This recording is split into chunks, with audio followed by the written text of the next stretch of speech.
Scott Tranter, Director of Data Science at Decision Desk HQ, he was on last night making the calls, and he's really predicted the way Pennsylvania went. Let's take a listen to him last night, just about this time. The models are showing, and the way the votes have been breaking, because they break it out by election day votes, people who voted today, and absentee votes, people who voted mail-in votes in the past. Based on how they've counted it and who's been winning those, we know that Mehmet Oz is going to close the gap. And he closed the gap. At that time, exactly 24 hours ago, David McCormick was in the lead by 4,000 votes.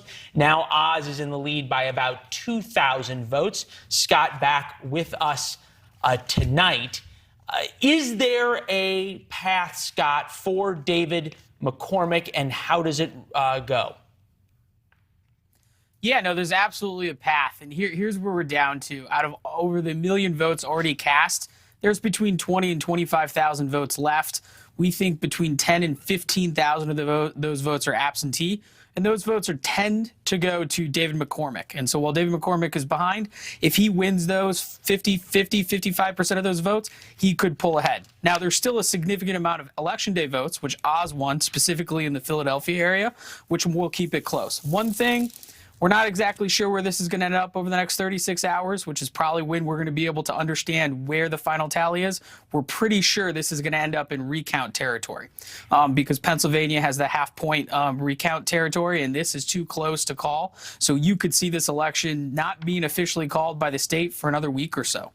So either way, whether it is McCormick or Oz who goes up against Fetterman in the general election, the economy becomes the deciding factor. At least it is right now. Pocketbook issues, is we were talking with Marnie. If people feel uncomfortable financially, is there anything else that comes close to mattering as much in terms of who they decide to vote for? No, as you said, James Carville was right in the early 1990s, and it's right again today. People really care about what they're paying at the pump, what they're paying at Target, whether or not they can afford to go on that vacation that they've been holding off the last couple of years. That is something that affects them every day, and it's something that they turn to their official government leaders to actually fix. Whether or not they can fix it or not, you know, that's really going to weigh down on the polls this fall. Whether or not they can fix it or not, whether or not it's their fault or not.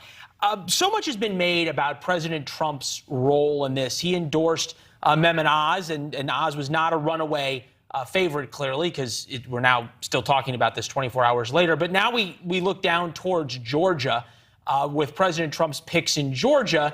Right now, the polling shows almost like we don't need an election. Herschel Walker winning the Republican Senate nomination by 36 points. David Perdue, who's a Republican, challenging Brian Kemp, the sitting governor for the Republican nomination, losing by 25 points.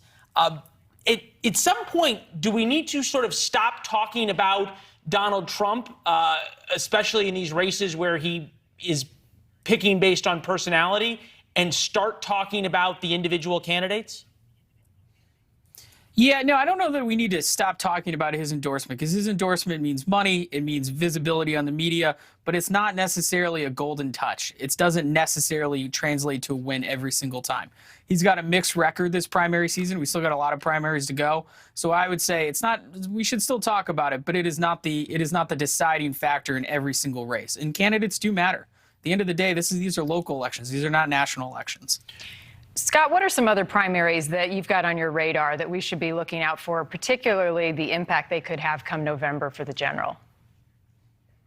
You know what? It's interesting. There's a lot of, I won't highlight anything specific, but you look at the down ballot races, the congressional races, every single member of Congress is up this cycle, and it looks strong for the Republicans to take back the House. We look at what redistricting is doing in New York. We look at what redistricting is doing in places like California and Florida. And while it looks strong for the Republicans, the question is if they retake the House, what kind of margin will they have? Because that's really going to set the stage for the Senate, which is, you know, hotly contested. We have these tight races in Ohio, Pennsylvania, Georgia. And if the Republicans manage to take both the House and the Senate, obviously President Biden has 2 more years to go. It could really change exactly how Washington operates over the next 2 years. It really flips it and makes it interesting going into the 2024 election. So that's a long way of me saying what we're really looking at is how do some of these down ballot races turn out? Because if the Republicans take it, do they have a large margin? Do they have a small margin? Do they take it at all? Because that's really going to set the tone for the next 18 months as we lead into the presidential. I'm thinking as you look at the primary calendar, I'm thinking about Arkansas, where the sitting Republican Senator John Bozeman has a serious challenger. Missouri, either Eric Schmidt, the Attorney General, or you've got Eric Greitens, the former and disgraced governor, possibly running. As you talk to fellow Republican data scientists and Democratic data scientists, how many Republicans are they looking at that could really be a spoiler for Republicans taking the Senate? What names are Republicans scared of winning, and do Democrats hope win? You know what? If this were 60 days ago, we'd be talking about Herschel Walker in Georgia. Now the National Republican Senatorial Committee came around to supporting him. On the governor's side, you look at Mastriano in Pennsylvania. He handily won last night. The Republican Governor Association there is looking at that one interestingly. You mentioned Eric Greitens. You know, that's an interesting one we're going to look at later this summer. Each state has its candidate that gives their respective party worries for the fall. The Republicans appear to have a few more of them this cycle than the Democrats. But you know, it's interesting. You know, we talked about Madison Cawthorn last night. We thought he was untouchable, especially when you look at some of the polling and some of his colleagues. He lost last night. And so the primaries are doing what they're supposed to do. The parties are the party faithful are picking who they want to win. And sometimes they're not always picking what the consultants want. But then again, the consultants didn't necessarily want Donald Trump in 2016, and that worked out for them, worked out for Donald Trump pretty well.